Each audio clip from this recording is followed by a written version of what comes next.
9월 5일 성령 강림 후 제15주 주일을 위한 말씀 나눔을 시작하겠습니다. 오늘은 잠언 22장을 가지고 빼앗는 자와 나누는 자라는 제목으로 말씀을 나누겠습니다.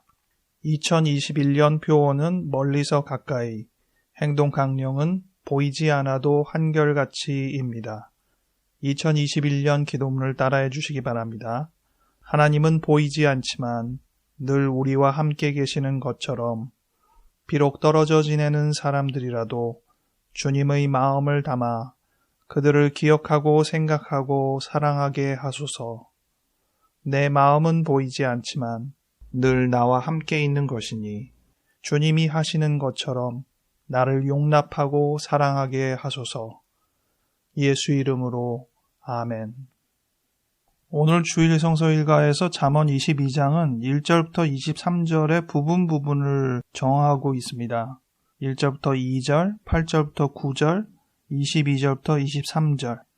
오늘 저는 1절부터 23절까지 쭉 읽어본 부분에서 2절과 7절, 9절과 16절, 22절과 23절을 골랐습니다. 먼저 성경을 읽어드린 다음에 왜 이렇게 말씀을 고르게 되었는지를 같이 이야기 나누겠습니다. 먼저 22장 2절, 가난한 자와 부한 자가 함께 살거니와 그 모두를 지으신 이는 여호와시니라. 7절, 부자는 가난한 자를 주관하고 빚진 자는 채주의 종이 되느니라. 9절, 선한 눈을 가진 자는 복을 받으리니 이는 양식을 가난한 자에게 주민이라.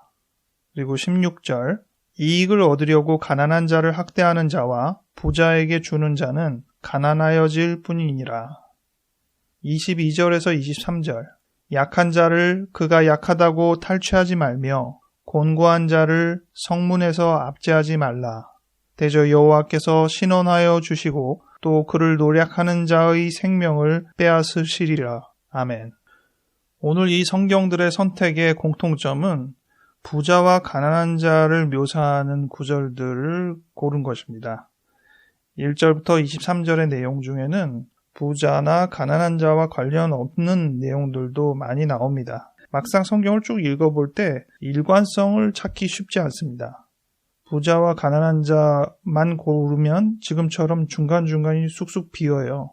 그리고 앞뒤의 내용이 쉽게 연결되는 느낌을 갖지 않는 경우가 꽤 많습니다. 제가 한번 4절부터 9절까지의 말씀을 쭉 읽어드리겠습니다. 겸손과 여호와를 경외함의 보상은 재물과 영광과 생명이니라. 패역한 자의 길에는 가시와 올무가 있거니와 영혼을 지키는 자는 이를 멀리하느니라. 마땅히 행할 길을 아이에게 가르치라. 그리하면 늙어도 그것을 떠나지 아니하리라. 부자는 가난한 자를 주관하고 빚진 자는 채주의 종이 되느니라. 악을 뿌리는 자는 재앙을 거두리니 그 분노의 기세가 쇠하리라. 선한 눈을 가진 자는 복을 받으리니 이는 양식을 가난한 자에게 주민이라. 지금 읽으면서 이 전후 문맥이 하나의 공통된 주제로 읽혀지는 느낌인지 한번 생각을 해보세요. 조금 뜬금없다는 생각이 듭니다. 6절에서 마땅히 행할 길을 아이에게 가르치라는 말이 왜 튀어나왔나 싶고, 제가 오늘 본문 중에서 부자와 가난한 자에 대한 이야기들을 쭉 읽었는데 대부분은 읽은 그 본문에서 이것이 옳은 것이다, 그른 것이다를 판별할 수 있는 구절이 됩니다. 가령 9절, 선한 눈을 가진 자는 복을 받으리니 이는 양식을 가난한 자에게 주민이라. 선함이라는 표현을 벌써 썼기 때문에 양식을 가난한 자에게 제공하는 것이 옳은 일이라는 느낌을 받습니다. 근데 제일 어려운 게 7절입니다. 부자는 가난한 자를 주관하고 빚진 자는 채주의 종이 되느니라. 그래서 부자랑 채권자가 나쁘다는 것이냐, 또는 가난한 자와 채무자가 나쁘다는 것이냐, 그냥 있는 사실을 이야기하는 것이냐, 묘사의 기준을 잡기가 매우 어렵습니다. 그러다 보니 본문을 이해하는 하나의 핵심적인 잣대를 가져야 되는 게 필요하겠다, 이런 생각을 하게 되고, 저는 1절이 그 잣대라고 생각을 합니다. 많은 재물보다 명예를 택할 것이요 은과 금보다 은총을 더욱 택할 것이니라. 재물보다 명예를 택하라. 은, 금보다 은총을 택하라. 물질적인 것보다 명예나 은총과 같은 비물질적인 무엇인가를 추구하라고 이야기하고 있습니다. 제 방식대로 이해할 때는 돈에 매이지 말라 이렇게 이해를 했습니다. 그러면서 본문을 볼 때 부분 문단으로 묶을 수 있다는 생각을 했습니다. 선과 악을 대비하고 슬기로운 자와 어리석은 자를 대비하고 이런 식으로 대비가 되니까 내용을 살펴보면 그렇게 묶여있는 본문들이 보여집니다. 3절은 단독 구절로 슬기로운 자와 어리석은 자가 둘 다 대비가 돼서 한 부분으로 나누어지고요. 4절과 5절은 한꺼번에 하나의 부분을 이야기하는 것으로 생각이 됩니다. 그렇게 나눠보면 7절 부자가 가난한 자를 지배하고 채권자가 채무자를 지배하는 이 구절은 바로 앞절인 6절 마땅히 행할 길을 아이에게 가르치라 이 부분과 서로 묶여있는 구절로 생각을 합니다. 그렇게 묶어서 고려를 할 때 아이부터 그 행할 길을 가르쳐야 하는지에 대한 설명으로 7절의 말씀이 뭔가 연결이 되겠다는 생각을 하게 됩니다. 7절에서 전형적으로 보여주는 것은 지배구조입니다. 어떤 것이 어떤 것을 지배한다는 거예요. 상하관계의 틀이 있다는 것이죠. 그런 것을 생각해 볼 때 어려서부터 바람직한 것의 원리 이런 것들을 가르치면 그 원리가 그 사람을 지배하겠죠. 늙어서도 그것을 떠나지 아니하리라는 내용과 연결이 자연스럽게 됩니다. 8절, 9절은 또 하나로 묶여서 8절에 악을 뿌리는 자, 9절 선한 눈을 가진 자 이것이 대비가 됩니다. 대비의 가장 결정적인 본문은 22절부터 23절에 나와 있는 말씀으로 생각이 됩니다. 개정개역으로 읽어드렸었는데 표준세번역으로 22절부터 23절을 읽어드릴게요. 가난하다고 하여 그 가난한 사람에게서 함부로 빼앗지 말고 고생하는 사람을 법정에서 압제하지 말아라. 주께서 그들의 송사를 맡아주시고 그들을 노력하는 사람의 목숨을 빼앗으시기 때문이다. 개정개역에서 22절에 약한 자라고 번역을 했는데 더 푸어, 가난한 자라고 나옵니다. 약한 자에게서 탈취하지 말라는 구절이나 16절에 이익을 얻으려고 가난한 자를 학대하는 자 이런 표현들이 다 오늘 제가 제목으로 붙인 빼앗긴 자의 형태를 전형적으로 잘 보여줍니다. 이에 대비되는 구절은 9절 선한 눈을 가진 자는 복을 받으리니 이는 양식을 가난한 자에게 주민이라. 이 구절을 통해서 저는 빼앗는 자, 탈취하는 자의 반대말 내지는 대비되는 표현으로 주는 자, 그래서 나누는 자라는 표현으로 조금 더 의미적인 번역을 해봤습니다. 본문 여기저기에서 이 물질의 대비보다 중요하다고 생각할 수 있는 대비가 바로 빼앗는 것과 나누는 것입니다.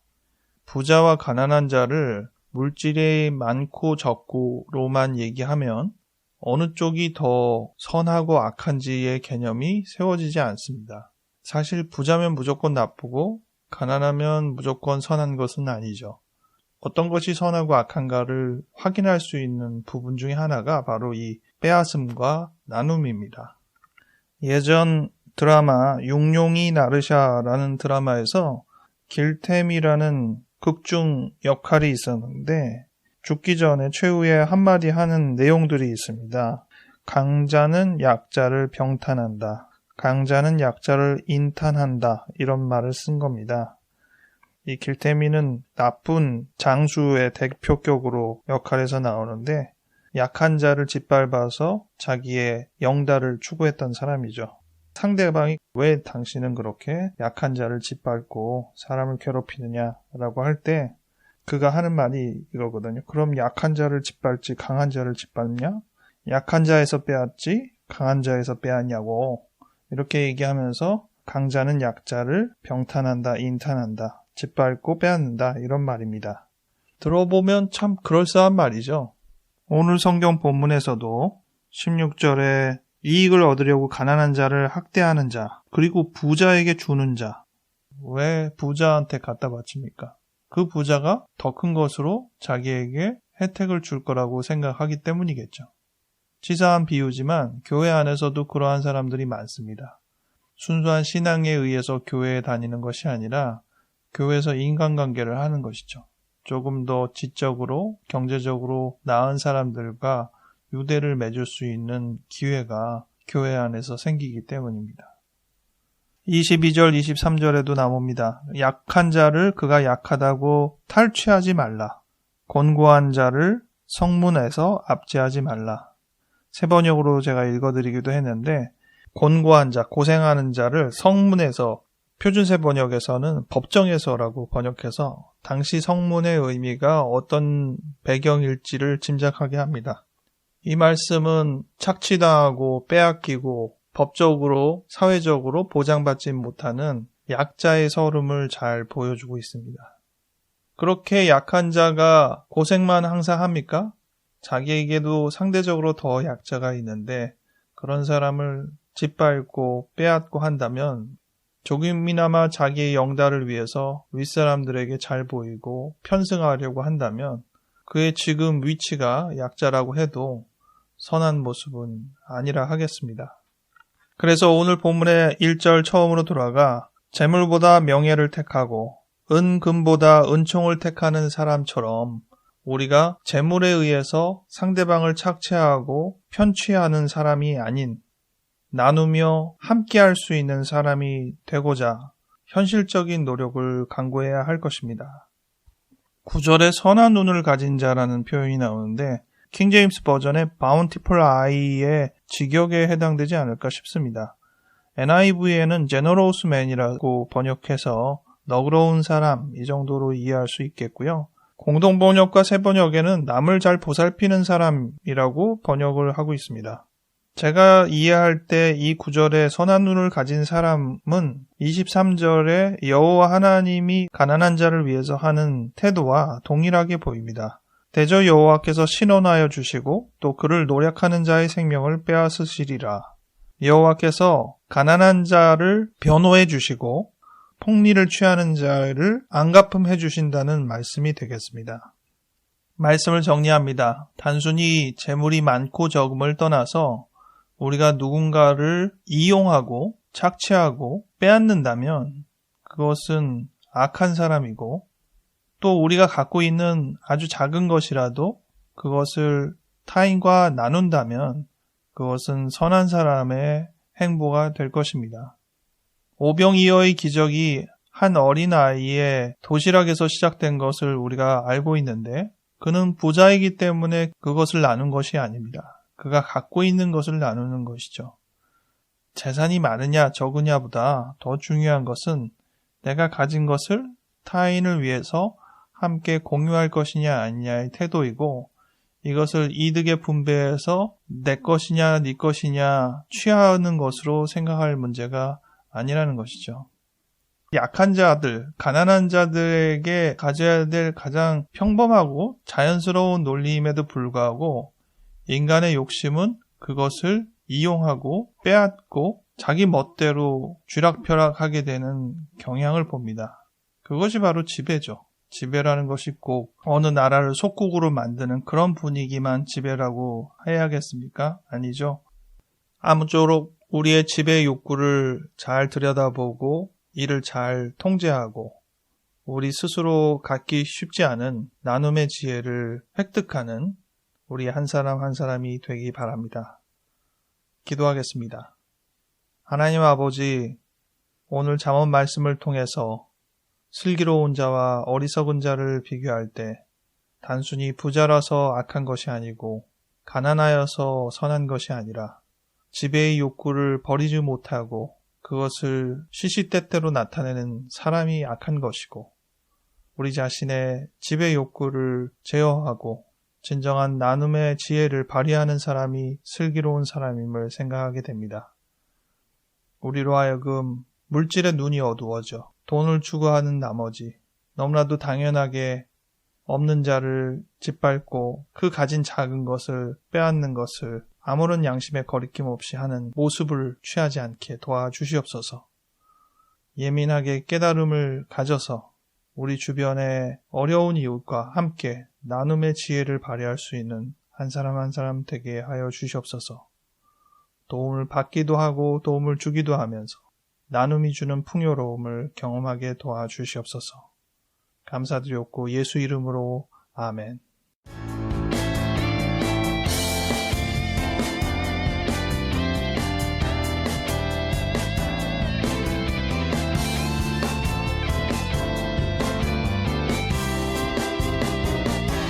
9월 5일이 성령 강림후 제15주인데 9월부터 창조절로 지키는 교회력에 대해서 오늘 처음 들었습니다. 성령 강림 후 주간이 너무 길다 보니 이 기간을 조금 더 세분화하려는 움직임을 충분히 이해할 수 있긴 하고, 특히 지금과 같이 물질주의에 팽배해서 자연을 훼손하고 그것이 우리의 생존 자체를, 지구의 유지 자체를 위협하는 마당에 진정한 생태가 무엇인지를 고민하는 기간으로 이 창조절을 지키는 것이 의미가 있겠다 생각을 합니다. 비록 제가 그에 맞추어서 말씀을 전하진 않았지만 여러분들이 이 생태에 대해서 고민을 같이 할 수 있는 마음가짐을 키워보시기 바랍니다. 특히 우리가 가을을 맞이했으니 자연에 대해서 더 많이 생각할 수 있는 기회가 될 것입니다. 다음 주를 예고해 드리겠습니다. 다음 주는 9월 10일 세계 자살 예방의 날에 가까이 붙어 있는 주일입니다. 그래서 생명 보듬 주일, 생명 사랑의 주일로 지키도록 권고하고 있습니다. 그래서 저희도 생명 존중, 자살 예방에 관련된 부분으로 다음 주에 말씀을 나누려고 합니다. 건강하게 한 주 잘 지내시고 다음 주에 뵙겠습니다.